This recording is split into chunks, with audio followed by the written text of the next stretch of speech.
नमस्कार दोस्तों, मैं निधि सिंह आप सभी का सनातन आराधना में स्वागत करती हूँ। जिनके आगे त्रिलोक कांपता है, जिनकी जटाओं से गंगा बहती है, जिनकी तीसरी आँख खुलती है तो समय रुक जाता है, वो हैं महाकाल।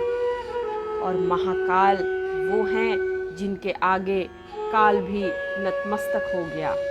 आज हम जानेंगे शिव को महाकाल क्यों कहा गया। क्या सच में काल यानी मृत्यु भी उनके अधीन है? महाकाल का अर्थ है समय का भी स्वामी।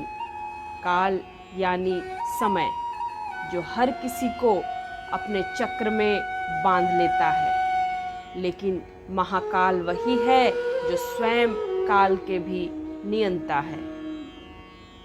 शास्त्रों में कहा गया है, यानी जो काल के भी काल हैं वो हैं महाकाल शिव। महाकाल की उत्पत्ति कैसे हुई, एक पुराण की छोटी सी कथा है, वो मैं आपको बताना चाहती हूँ। शिव पुराण के अनुसार उज्जैनी, वर्तमान जो उज्जैन है, में एक बार ब्रह्म राक्षसों का आतंक फैल गया। वे मुनियों की तपस्या में विघ्न डालने, हवन कुंड नष्ट करने और सन्यासियों का अपमान करने के लिए जाने जाते थे। वे किसी भी साधु सन्यासी को हवन करने नहीं देते थे और सन्यासियों का अपमान करते थे। पृथ्वी पर धर्म संकट में आ गया तो ऋषियों ने महादेव की शरण ली।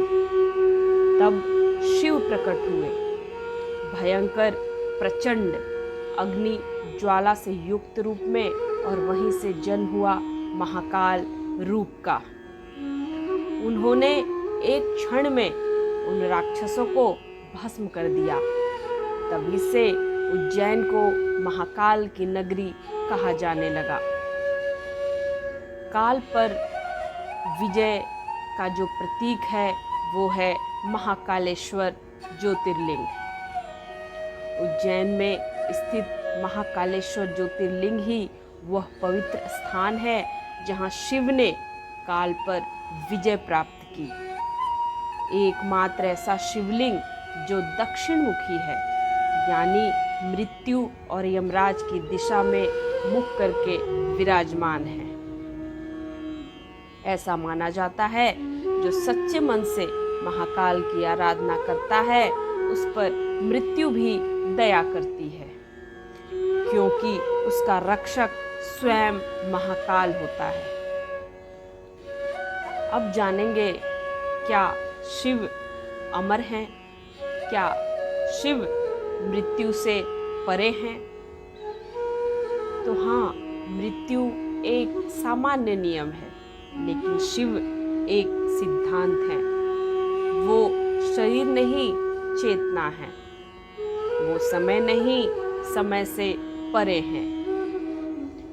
जब सृष्टि नहीं थी तब शिव थे, जब सृष्टि नहीं रहेगी तब भी शिव रहेंगे। ब्रह्मांड की रचना, पालन और संहार तीनों में शिव का योगदान है, और संहार करते हैं महाकाल रूप में।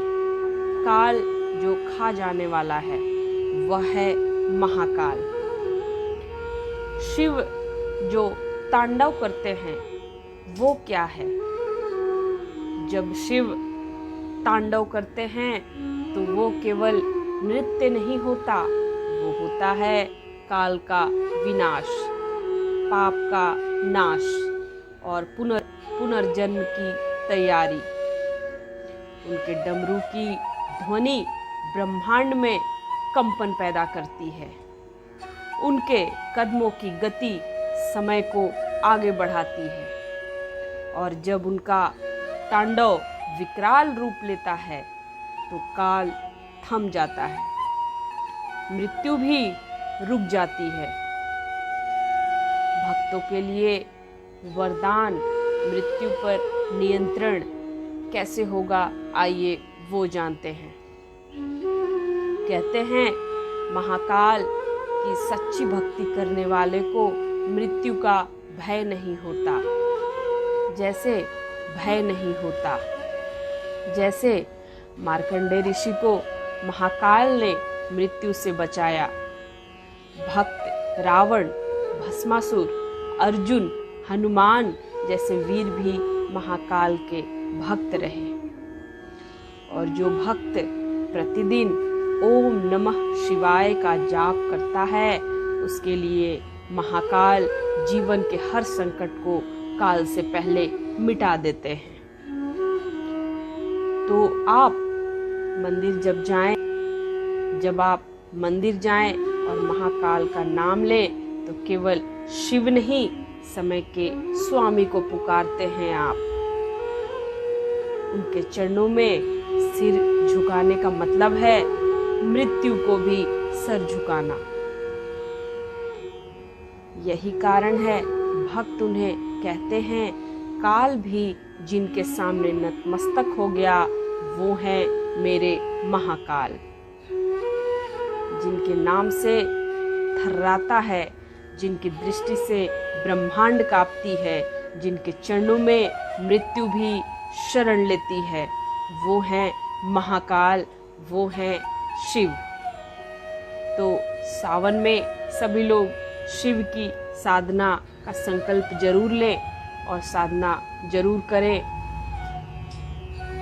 विशेष फलदायी माना गया है शिव की साधना, और बहुत आसान साधना है और भगवान बहुत आसानी से आपको दर्शन दे सकते हैं।